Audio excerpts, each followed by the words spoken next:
Bonjour à toutes et à tous. La bonne nouvelle de cette semaine, c'est la 6e parole de Jésus à la croix. Lors de notre dernier rendez-vous, nous avons parlé de ce moment où Jésus va dire « J'ai soif ». Et ceci était sa 5e parole. Alors nous lisons à la suite, en réponse à cette soif que le Seigneur Jésus a exprimée. Il nous est dit ceci dans l'Évangile selon Jean, au chapitre 19 et au verset 29. Près de là se trouvait un vase rempli de vinaigre. On attacha donc une éponge imbibée de ce vinaigre au bout d'une branche d'hysope et on l'approcha de la bouche de Jésus. Quand il eut goûté le vinaigre, Jésus dit « Tout est accompli ». Il pencha la tête et rendit l'esprit. Alors, à cet instant, Jésus ne meurt pas encore.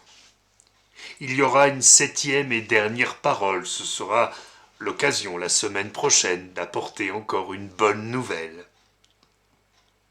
Mais il y a tellement de sens dans ce « tout est accompli » que prononce le Seigneur Jésus sur la croix. Tout d'abord, à cet instant, sur la croix, il a accompli tout ce que les prophètes ont dit de lui. Depuis des siècles, la venue du Messie est annoncée. Il est écrit que le Messie devra mourir avec des souffrances en étant rejeté de tous.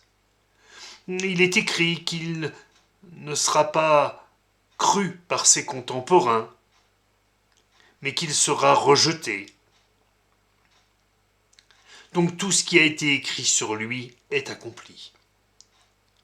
Ce qui est accompli également, c'est la mission qui lui a été confiée, de venir sur la terre pour mourir, donner sa vie en rançon pour tous ceux qui étaient perdus.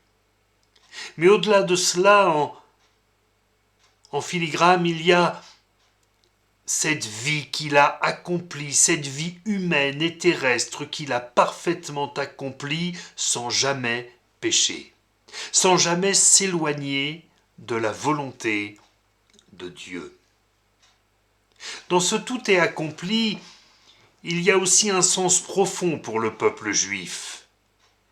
Car les Juifs avaient reçu la loi de Dieu au mont Sinaï par l'intermédiaire de Moïse.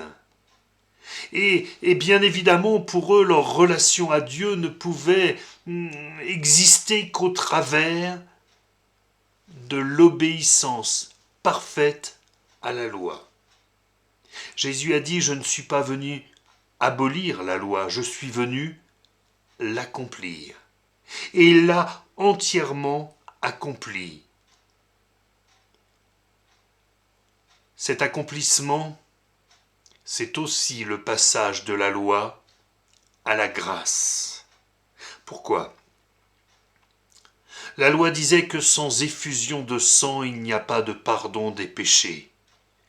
Et Jésus a versé son sang sur la croix afin que nous soyons pardonnés. C'est le passage de la loi à la grâce parce que maintenant il ne suffit plus d'accomplir des choses. Mais c'est par la foi que nous sommes sauvés. Ce n'est pas par nos œuvres afin que personne ne se glorifie, dit la Bible. C'est en croyant justement que tout ce dont nous sommes incapables, tout ce que nous ne pouvons accomplir, Jésus-Christ, le Seigneur, le Fils de Dieu, l'a parfaitement accompli sur la croix. Vous me direz, mais tout ceci, ce sont des propos d'ordre général, mais pour moi personnellement, qu'est-ce que ça change ? Il y a bien des choses que nous pouvons demander à Dieu au nom de Jésus-Christ. Mais la première des choses dont nous avons besoin, c'est de son pardon. Et quand Jésus dit « tout est accompli », eh bien il accomplit l'acte de justice. Lui qui est innocent a été traité comme un coupable afin que les coupables puissent être traités comme des innocents.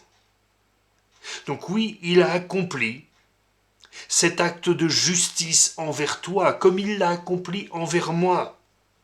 Si bien que si nous croyons qu'il a accompli cet acte, si nous le revendiquons sur notre vie, alors nous ne sommes plus des pécheurs perdus, mais nous devenons des enfants de Dieu, des hommes et des femmes sauvés par la grâce du Seigneur.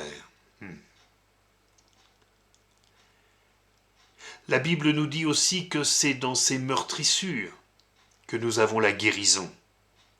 Donc il a accompli la guérison pour chacune de nos maladies. Alors vous me direz, mais pourquoi y a-t-il tant de malades qui ne sont pas guéris, même parfois après des années de prière? Oh, le Seigneur est souverain. S'il est nécessaire pour nous d'être malades pour nous tenir dans sa présence, alors soyons malades.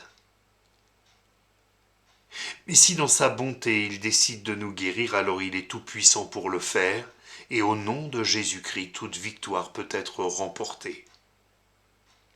Pour certains encore qui sont en prise avec les ténèbres, avec les sciences occultes, avec finalement le monde satanique, la délivrance est là aussi accomplie au nom de Jésus-Christ.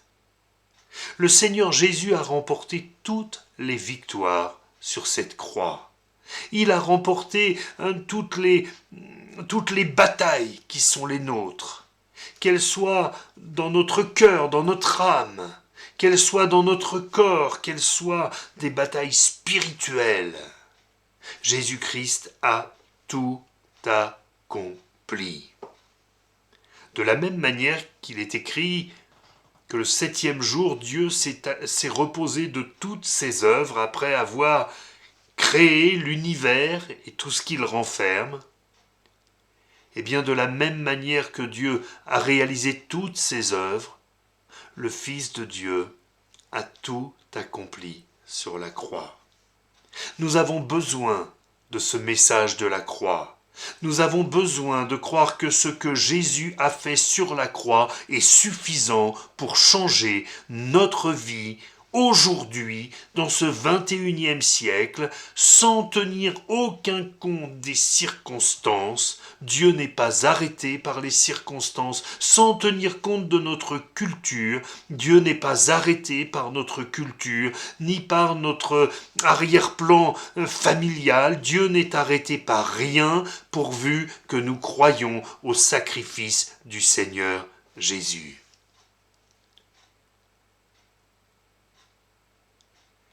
La seule chose qui nous reste à faire, c'est à ouvrir la porte de notre cœur pour dire au Seigneur Jésus, eh bien, puisque tu as tout accompli, agis dans ma vie. Puisque tu dis que ma vie peut changer si je crois en l'accomplissement de ton œuvre, alors Seigneur, j'ose croire que tu peux le faire. Et peut-être même, tout en le faisant avec beaucoup de respect, dire Seigneur, je te mets au défi de me montrer que tu as tout accompli. Je te demande de me montrer dans ma vie que ce que dit ta parole est la vérité. Il y a bien des paroles, il y a bien des religions. Mais si ce que disent ces paroles ne s'accomplit pas, alors ça n'est pas la vérité. Mais si ce qui est dit s'accomplit, alors c'est une démonstration que c'est la vérité. Le pas qui nous permet de passer de la religion à la révélation, c'est le pas de la foi. Alors, aujourd'hui, je vous invite encore à croire que le Seigneur Jésus a tout accompli sur la croix et qu'il veut vous mettre au bénéfice de ce qu'il a accompli. Voulez-vous que nous prions quelques instants ensemble? Seigneur, je te rends grâce d'avoir tout accompli pour ma vie, Seigneur. Je te rends grâce de ce que mes péchés sont pardonnés, de ce que, Seigneur, tout ce que tu as dit s'est accompli, et que donc tout ce que tu as promis va s'accomplir.